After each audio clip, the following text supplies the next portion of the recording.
자, 오늘은 예수님의 부활을 기념하면서 부활절로 절기를 지키는 날입니다.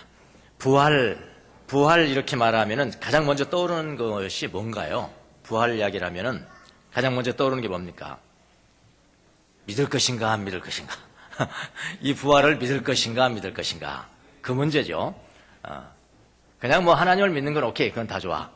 다 좋고, 교회에서 하는 것도 좋고, 뭐 교회에서 가르치는 것도 다 좋건데, 예수님이 부활하셨다, 죽은 자 가운데서 부활하셨다, 이 이야기를 하면은 믿을 것인가, 안 믿을 것인가? 의 문제로 돌아갑니다. 부활을 믿지 않는다고 말하면은, 교회 다니면서도 부활을 믿지 않는다라고 말하면은 경건하지 않는 사람 같고, 그렇죠? 경건하지 않은 사람 같고, 부활을 믿는다고 하면은, 부활을 믿는 사람들은 종교적으로는 대단히 좀 경건하고 대단한 사람 같이 보여집니다. 요즘 이제 부활절 되니까 뭐 신문 광고를 많이 내요. 큰 교회를 중심으로 해서. 그거는 이제 돈 바치는 거거든요. 신문사에 돈 바치는 겁니다. 부활 이야기하고, 예수님의 부활한 이 아침에 대한민국의 정치 사회적인 혼란으로부터 소생하게 하시고, 그렇게 이제 광고를 쭉 이렇게 합니다. 사회 정책으로 이용하는 사람도 있어요. 그래서 크게 광고를 냅니다. 부활절을 맞이하여 정치적으로 부활되고 사회적으로 부활되고, 그렇게 이제 홍보를 많이 합니다. 그런데 가만히 보면요, 2000년 전에 예수님이 부활하셨을 때 로마가 무너진 것도 아니잖아요. 맞습니까? 2000년 전에 예수님이 부활하셨은 아침에 뭐 이스라엘 백성들이 확 융성하고 사회적으로 융성하고, 그것도 아니거든요. 정책으로 부활된 것도 아니고 사회적으로 부활된 것도 아닙니다. 그런데 지금 사람들은 부활을 그렇게 이용하는 사람들이 많이 있습니다. 부활을 말함에 있어서는 예수님의 부활이 사실이냐를 믿는 거, 예수님이 부활한 걸 나는 믿습니다, 그것도 귀중한 겁니다. 사실은요. 그것도 귀중한 거예요. 그렇지 못한 사람도 있으니까. 예수님이 부활하셨습니다라는 사실을 믿는 것으로 만약 끝난다면은, 그냥 예수님이 부활하셨다는 사실을 믿는 것으로 끝난다면은 사실 자기 삶에 아무런 변화도 일어나지 않습니다. 지금 우리가 부활절을 지킨 게 몇십 년입니까? 모태신앙들은 몇십 년이냐고요. 그래, 부활절을 지키면은 여러분 신앙이 완전히 변하고 그랬어요? 관계없습니다. 나하고는 관계없는 거예요. 부활했다는 그런 어떤 객관적인 사실을 믿는 것만으로는 아무런 변화가 일어나지 않습니다. 부활을 믿어야 하지만은 더 중요한 게 있다 이 말입니다. 부활을 믿어야 되지만은 더 중요한 것은 뭐냐면은, 예수님의 부활이 지금 나하고 무슨 관계가 있는가, 지금 나하고 무슨 관계가 있는지에 대해서 알고 적용을 해야 내 삶 가운데 변화가 일어나는 것이라, 그런 이야기입니다. 이 부활이라는 것은 부활절 절기를 지키라고 있는 것이 아닙니다. 부활절 절기 지키라고 있는 게 아니에요. 예수님의 부활은 지금 내가 여기서, 지금 나에게 여기서 내 삶에 적용하라고 예수님의 부활은 있다 이 말입니다. 그래서 부활은 2000년 전에 있었던 역사적 사실로 만약 끝나버린다면은 아무런 능력이 없습니다. 아무런 능력이 없어요. 예수님의 부활이 지금 나에게 능력으로 적용이 되어야 그 부활절의 의미와 부활의 의미가 큰 것이죠. 그러니까 예수님의 부활이 지금 나에게도 여전히 적용되고 여전히 능력이 있다, 이걸 알아라 하는 것이 하나님의 뜻 아닙니까? 자, 오늘 우리가 본문을 이제 히브리서를 읽었습니다. 보통 부활절에는 뭐 히브리서 안 하잖아요. 근데 우리는 뭐 히브리서 해가니까 보니까 예수님이 부활하시더라고요, 여기서도. 네. 오늘 본문을 보면은 예수님이 대제사장으로 이 땅에 오셔서 자신을 단번에 희생 제물로 드리셨다는 거 아닙니까? 그리고 어디에 있다는 거예요, 지금요? 지성소에 들어가 계신다. 지금 지성소에 들어가신 것이다. 이제는 다시 드릴 제물이 필요 없다. 구약시대 제사장 드렸던 다시 드릴 제물이 필요가 없다. 예수님은 성소와 지성소를 가르는 휘장을 친히 자기 몸으로 찢으셨다. 그렇지. 휘장도 필요 없죠, 이제는? 휘장이 필요 없습니다. 이제는 누구도 그분과 함께라면은 지성소에 들어갈 수가 있다. 12절에 보니까 12절에 단 한 번 제물로 지성소에 들어가셨다라고 말씀했습니다. 지성소는 뭡니까? 하나님 곳이 계신 거 아닙니까? 하나님 현현 아닙니까? 네, 하나님의 현존이죠. 그곳에 예수님이 들어가셨다. 죽은 사람은 그곳에 들어갈 수 없어요. 예수님이 부활하시기 때문에 그 지성소에 들어가신 것입니다. 그런데 예수님이 부활하셨다. 죽은 자 가운데서 죽으신 예수님이 부활하셨다는 사실이 굉장히 특별한 것 같잖아요. 사실 어떻게 보면 우리에게도 특별한 것 같고 믿지 않는 사람들한테는 이건 믿지 못할 정도로 특별한 것이고 어떻게 죽은 사람이 살아나냐.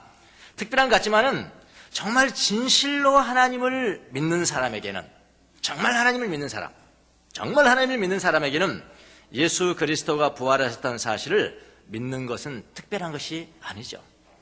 그렇지 않습니까? 특별한 게 아닙니다. 예수님의 부활이라는 것은 너무나 당연한 거예요. 너무나 당연한 겁니다. 왜 그러냐면은 우리가 하나님을 믿는다는 것은 원래 나는 하나님을 믿습니다. 하나님을 믿는다는 것은 어떤 하나님을 믿습니까? 그냥 신 믿으면 돼요?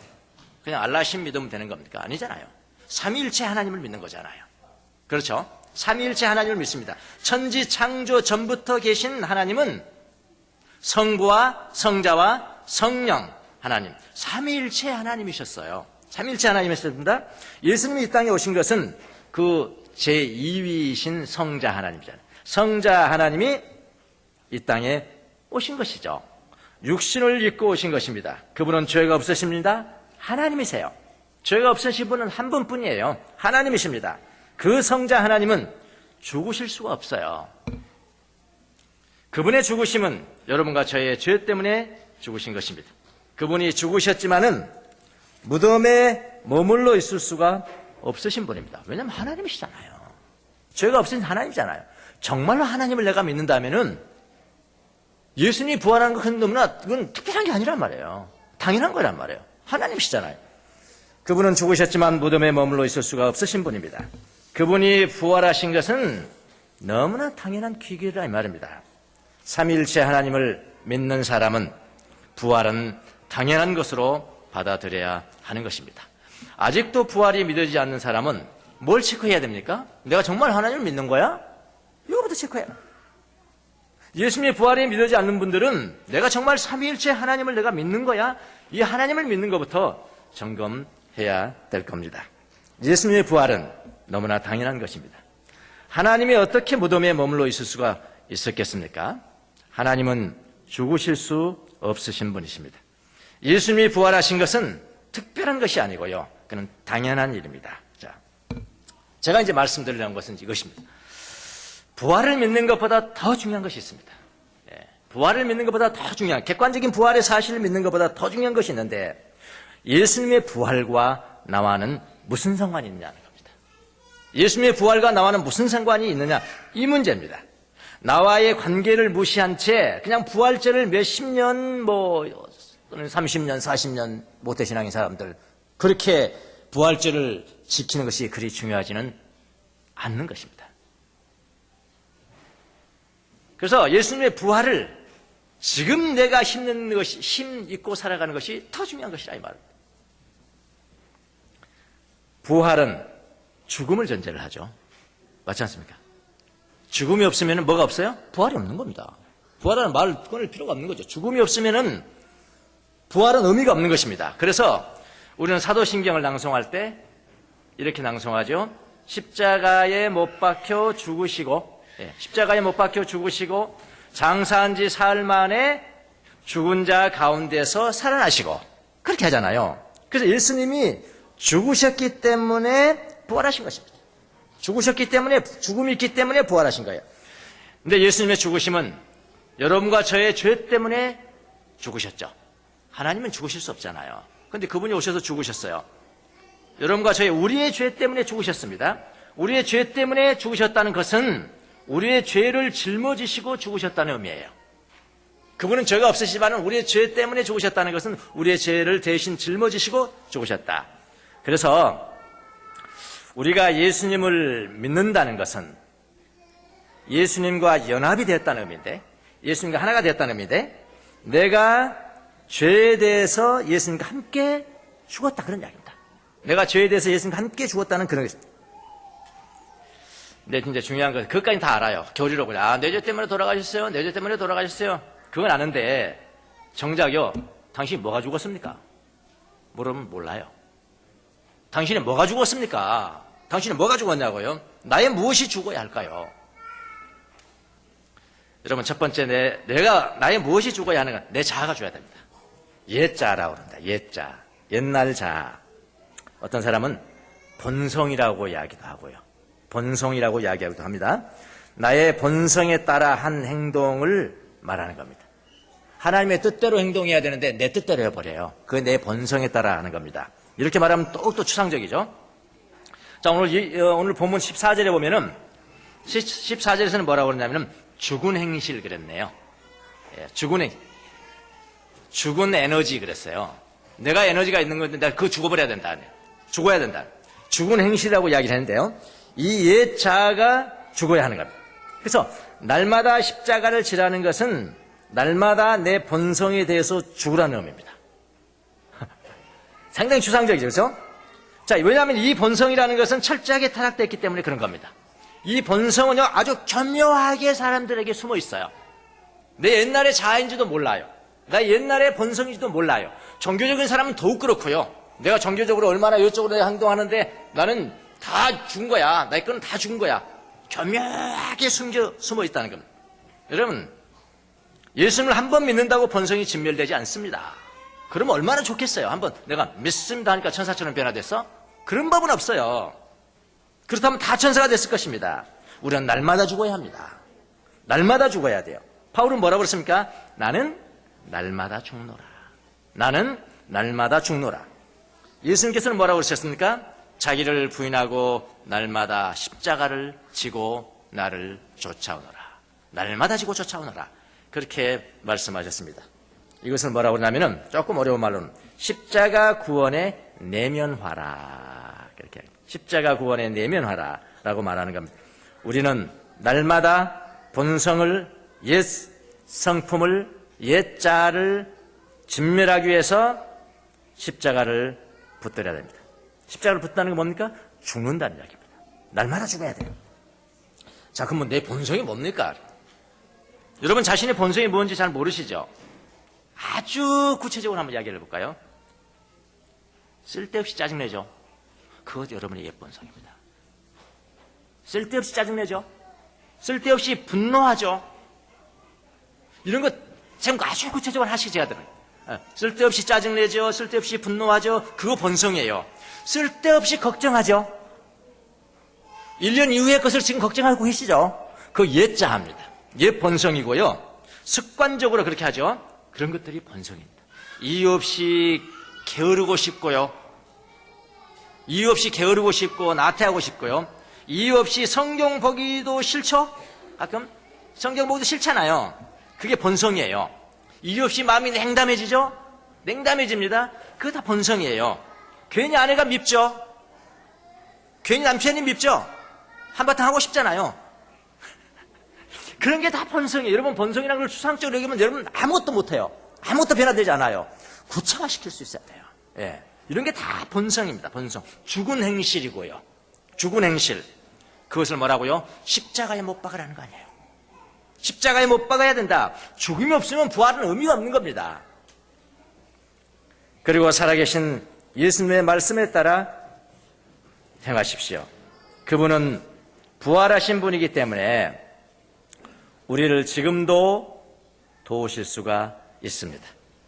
하나님의 뜻을 자기의 아무런 욕심이 없이 행하는 것은 이게 뭐냐? 확실히 자신에 대해서 죽는 것입니다.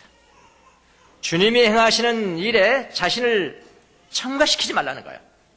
주님께서 행하시는 일에 자기를 첨가시키지 말라. 나를 첨가시키면은 하나님의 일은 방해가 될 뿐이다. 그렇게 하겠습니다. 17세기에 사신 잔느 규영이라는 여인이 있습니다. 프랑스 여인인데요. 프랑스 여인인데 참 이분은 어떻게 17세기에 그렇게 하나님을 만나서요. 그 당시에는 높은 종교적인 지도자들이 너같이 그렇게 하나님 믿으면 이거는 뭐 사탄이야. 그리고 감옥에 가두고 그랬어요. 결혼관계도 남편이 일찍 죽고 혼자 그렇게 살아가는데. 근데 이분이 그 당시에 남긴 글들이 지금까지도 우리에게 신금을 울립니다. 예. 이런 이야기를 했습니다. 우리의 본성과, 이 본성이라는 이야기 썼죠.